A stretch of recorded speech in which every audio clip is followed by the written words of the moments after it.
अस्सलामुअलैकुम नाज़रीन, मैं हूं आपकी होस्ट नाइला भट्टी और आप देख रहे हैं न्यूज वेब लाइव। शामिल करते हैं आज की अहम खबर।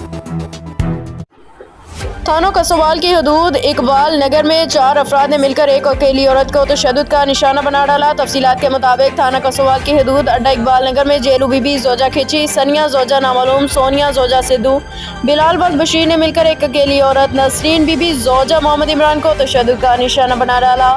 एक अदद मोबाइल फोन और नकदी 6000 रुपये छीन लिया। जेलू बीबी अड्डा इकबाल नगर में काबा खाना चलाती है। नसरीन बीबी का कहना है कि मुझे तशद्दुद का निशाना इसलिए बनाया गया क्योंकि मैंने काबा खाना चलाने में उनका साथ ना दिया। नसरीन बीबी का मजीद कहना है कि मेरे छोटे छोटे बच्चे हैं, मैं जेलू बीबी से जान छुड़वाना चाहती हूँ, मेरी मदद की जाए, जिसकी दरख्वास्त थाना कसोवाल में जमा करवा दी गई, लेकिन अभी तक कोई कार्रवाई ना हो सकी। ज़राए ने इंकशाफ किया है कि इस नायिका के पास मुतअद्दिद पुलिस ऑफिसर्स की तस्वीर और वीडियो भी मौजूद हैं।